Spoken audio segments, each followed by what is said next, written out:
Radio city podcast.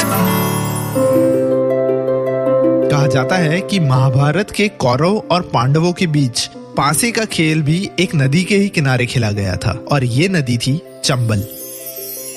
Chambal नदी के किनारे पर ही पांडव कौरवों से पासे के खेल में हार गए थे और ये वही नदी का किनारा है जहां द्रौपदी का चीरहरण हुआ था।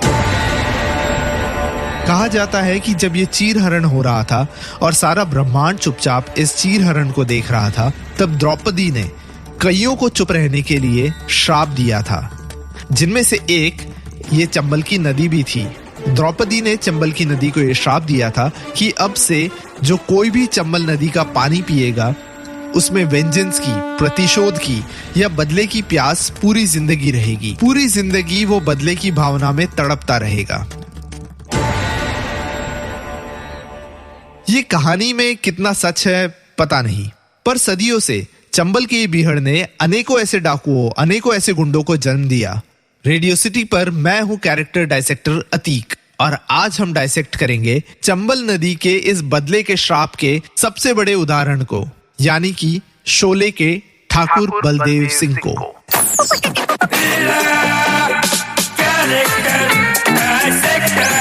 Character dissector with Atiq. Thakur Baldev Singh का character has all the grey shades. एक फॉर्मर पुलिस इंस्पेक्टर होते हुए भी ठाकुर बलदेव सिंह हायर करता है दो ऐसे इंसानों को जो छटे हुए गुंडे हैं। देखा जाए तो Thakur made up for his physical deformity with his mental superiority. शारीरिक तौर से लाचार, इसलिए तेज दिमाग। फिर चाहे एक गुंडे को पकड़ने के लिए दो गुंडों को हायर करना हो और उन्हीं दो गुंडों यानी कि जय और वीरू को टेस्ट करने के लिए और ज्यादा गुंडे भेजना हो, ठाकुर बलदेव सिंह हर कदम फूंक फूंक कर रखता था। वैसे देखा जाए तो कहीं ना कहीं ये करना ये भी दर्शाता है कि Thakur Baldev Singh had trust issues. उन्हें किसी पर भी इतना जल्दी भरोसा नहीं आता था। पर आयरॉनिकली जिस जय वीरू पर उन्हें पहले जरा भी भरोसा नहीं था, उसी जय के साथ वो अपनी विधवा बहू राधा की शादी करवाने का सोचते हैं। ठाकुर बलदेव सिंह अपने समय से आगे थे।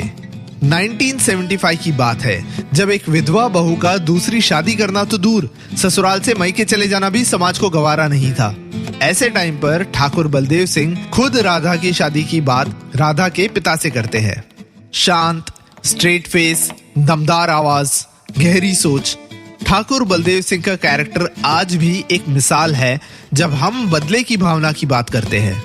अपने पूरे परिवार की मौत का बदला ठाकुर बलदेव सिंह का एक फाइनल एम, एक फाइनल लक्ष्य बन जाता है। अगर कोई भी कहानीकार आके आपको ये कहे कि गब्बर जैसे खूंखार विलन को मारेगा एक हाथ से अपाहिज हीरो, तो आप हंसोगे।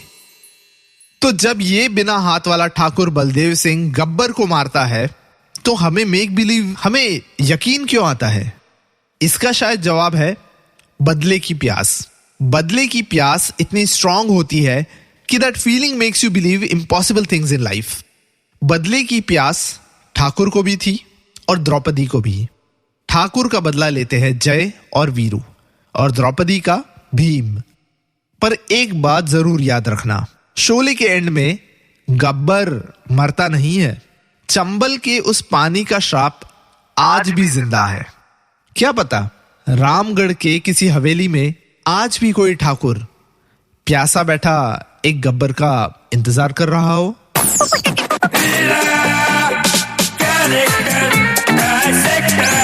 Character dissector with Atiq. Radio city podcast.